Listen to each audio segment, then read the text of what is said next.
জাকাত যোগ্য সম্পদ কি কি? সব সম্পদে জাকাত আসে না। আপনার ব্যবহৃত জিনিসপত্রের উপর জাকাত আসে না।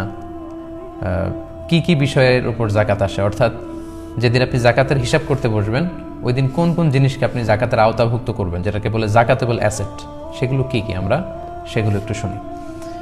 তার মধ্যে 1 নম্বর হচ্ছে সোনা রূপা। আপনি যেদিন জাকাতের হিসাব করতে বসবেন যে আজকে আমার জাকাত পে করার ডেট, তখন আপনার আশেপাশে, আপনার আওতায়, আপনার আন্ডারে যত সম্পদের মালিক আপনি আছেন সবগুলো হিসাব করতে হবে। তখন আপনি প্রথমে হিসাব করবেন যে আপনার সোনা রূপা আছে কিনা, ইন এনি ফর্ম, যে কোনো ফর্মে, স্বর্ণ বা রৌপ্য যদি জুয়েলারি আকারে থাকে সেটা হিসাব করবেন। বার থাকে গোল্ডের অনেকের কাছে, বিস্কিট, 999 বার, অর্থাৎ একেবারে দ্য ফাইনেস্ট গোল্ড, 24 ক্যারেটের গোল্ড দিয়ে বার তৈরি করা হয় বিস্কিট, এগুলো অনেকের কাছে থাকে, এটার পুরো দাম হিসাব করতে হবে। অথবা জুয়েলারি থাকলে হিসাব করতে হবে। অনেকে শখ করে স্বর্ণের প্লেট, গ্লাস এগুলো ইউজ করেন, এগুলো ধরতে হবে। শখ করে অনেকে স্বর্ণের কলম কিনেছে, এরকমও শুনেছি।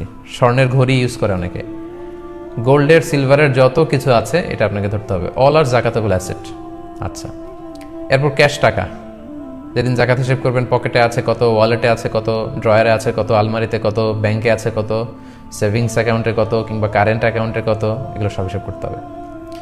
এরপর কিছু আছে ইজিলি লিকুইডেট করা যায়, মানে এগুলো ভাঙালি টাকা পাওয়া যায়, এগুলো হিসাব করবেন। যেমন প্রাইস বন্ড কিনে রাখে অনেকে, সঞ্চয়পত্র কিনে রাখে, যেটা ডাক বিভাগের সঞ্চয়পত্র। অবশ্যই এটার থেকে যে প্রফিট আসে এটা সুদ, ওইটার উপর জাকাত আসে না। ওইটা সওয়াবের নিয়ত ছাড়া আপনি জনকল্যাণমূলক কাজে দান করে দিবেন, কিন্তু মূল যে টাকা ওইটার উপর জাকাত আসবে। ফিক্সড ডিপোজিট থাকে, ডিপিএস থাকে, ইন্স্যুরেন্স করা থাকে অনেকের, হেলথ ইন্স্যুরেন্স, লাইফ ইন্স্যুরেন্স, বিভিন্ন ধরনের ইন্স্যুরেন্স, এগুলো কিন্তু আপনাকে হিসাব করতে হবে। যেদিন আপনি জাকাতের হিসাব করতে বসেছেন ওই দিন সব হিসাব করবেন। কীভাবে করবেন? যেদিন জাকাত হিসাব করবেন ওই দিনের ডিপোজিট বা ইন্স্যুরেন্সের জন্য আপনি একটা স্টেটমেন্ট নেবেন ওই কোম্পানি থেকে বা ব্যাংক থেকে, একটা স্টেটমেন্ট নিয়ে নিতে হবে।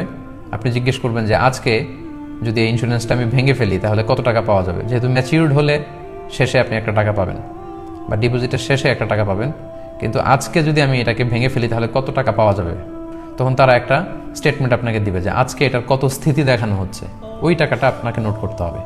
ওটা জাকাতেবল অ্যাসেট, ওটা আপনি হিসাব করবেন। আশা করি বিষয়টা বুঝতে পেরেছেন।